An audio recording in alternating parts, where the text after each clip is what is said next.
Good evening or good morning, wherever you're reading from. I want to start by saying this is not about breaking news, accusations, or shock value. It's about context, humanity, and what often gets lost when strong people face overwhelming moments. After watching Savannah Guthrie speak calmly and deliberately in a recent public message, many people felt unsettled. Not because she lacked emotion, but because her composure felt almost too precise. What follows is not a retelling of events or private conversations presented as fact. It's a reflective reconstruction of insights shared privately by a longtime colleague who knows her well, offered to explain the emotional posture behind the public one. This isn't about secrets or blame. It's about understanding how lifelong expectations shape how people show up in crisis. Sometimes the most important truths aren't loud. They're quiet, uncomfortable, and deeply human, and they help us see strength not as armor, but as something learned over time. The weight of growing up. Strong. Some people are taught how to feel, others are taught how to function. From an early age, Savannah learned that strength was not optional. It was the baseline. In households shaped by loss, discipline often becomes love's delivery system. You don't fall apart. You don't complain. You handle what's in front of you. That lesson can create remarkably capable adults, especially in demanding fields like journalism. But it also creates a subtle rule. Vulnerability is something you earn later, not something you're entitled to now. According to those who've known her for years, Savannah internalized that rule completely. Achievement became reassurance. Composure became safety. Approval came not through comfort, but through meeting expectations. None of this implies cruelty or lack of care. It reflects a parenting style forged in survival, where preparing children for a hard world mattered more than protecting them from emotional strain. Over time, those lessons don't disappear. They become instinct. Professional calm versus emotional safety. In television news, calm is currency. Savannah's career has been built on clarity, preparation, and control, especially in moments when audiences need steadiness. But professional calm doesn't always equal emotional safety. People close to her have long noticed that when personal stress arises, her instinct is to organize, not to unravel. She steps back briefly, then returns fully composed. That isn't denial, it's training. Yet when that same approach is applied to deeply personal pain, it can leave little room for processing fear or grief. The public often praises this as resilience, but resilience has a cost when it becomes constant. The body keeps score even when the face doesn't change.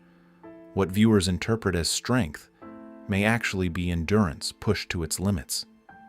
Understanding that difference matters because it reminds us that composure doesn't mean someone is okay. It often means they've learned not to show when they're not. Responding. Instead of reacting. One thing that stands out to observers is Savannah's measured pacing when she speaks publicly. Silence, when expected to emote, can feel jarring. But for someone raised to believe that reaction invites chaos, restraint feels responsible.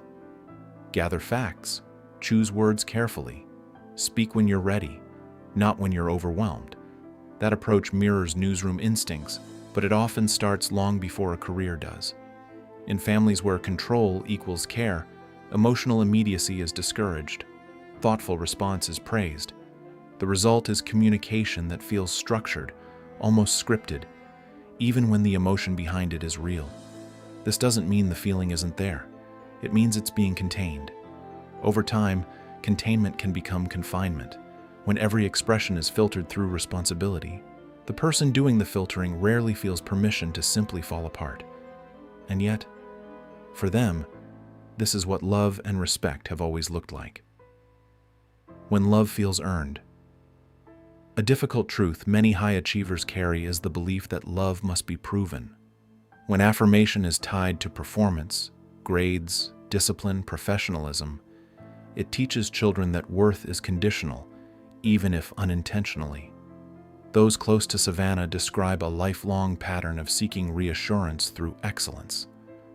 Praise came through acknowledgement of effort, not emotional validation. this doesn't mean affection was absent. It means it was expressed through standards. The child learns that being loved means being capable. As an adult, that belief doesn't disappear. It intensifies. In moments of crisis, the instinct isn't to ask for help, but to demonstrate competence. The fear isn't just loss, it's inadequacy. That's why composure can feel compulsory. It's not about appearances, it's about identity. If you've spent your life equating strength with belonging, letting go feels like risking both at once. Parenting as a gentle rewriting. Interestingly, those who've watched Savannah as a parent note a quiet shift. With her own children, she allows softness. Tears are met with comfort, not correction. Exhaustion is acknowledged, not dismissed. What looks like warmth is also revision, a subtle rewriting of rules she grew up with. By giving her children emotional space, she's offering what she once lacked. But when she steps back into the role of daughter, especially under stress, the old framework returns. Childhood roles have gravity. Love for a parent can pull us back into patterns we thought we'd outgrown. The conflict between who we're becoming and who we were trained to be often surfaces in crisis. It's not failure, it's human, and it's exhausting. The same person who encourages vulnerability in her children may struggle to extend that grace to herself when the stakes feel unbearably high. Faith as endurance, not release. Faith has long been part of Savannah's life, but those close to her describe it as a faith of endurance rather than surrender. Pray, yes, but also push through. Trust, but prepare. This belief system offers strength in adversity, but it can also delay rest. When faith reinforces the idea that perseverance is virtue, vulnerability can feel like weakness. In moments of stress, words of comfort become reminders to stay strong rather than invitations to let go. There is beauty in that resilience, but also isolation. Sometimes faith needs to say, "You can stop now." For someone raised to believe stopping is failure, that message can feel unfamiliar, even threatening. Understanding this context doesn't diminish belief, it humanizes it. It reminds us that spirituality, like strength, can be shaped by upbringing as much as conviction. The hidden cost of being admired. The public often admires strength without asking what it costs. People close to Savannah worry not about public breakdowns, but about private ones deferred too long. When pain is postponed, it doesn't vanish. It settles. The fear isn't visible collapse, but internal reckoning. If outcomes don't match effort, self-blame can become relentless. For someone conditioned to fix problems, unsolved pain feels personal. That's why the image of strength can become a cage. It protects, but it also isolates. The strongest people often feel least entitled to rest. They keep going because stopping feels dangerous. Recognizing this doesn't mean demanding vulnerability from them. It means offering understanding without conditions. Strength should never require self-erasure.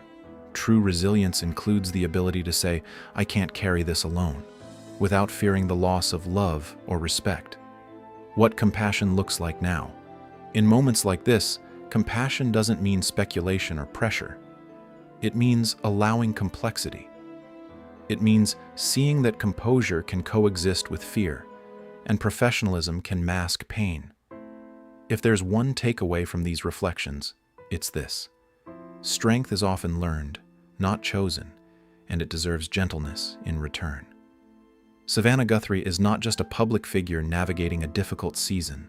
She is a person shaped by expectations, love, discipline, and responsibility, doing her best with the tools she was given. The most helpful response isn't to ask her to be stronger or more emotional. It's to let her be human. To hope for resolution, yes, but also for rest. And to remember that behind every carefully chosen word is someone who has carried a lot for a very long time and deserves grace, regardless of how perfectly she holds herself together.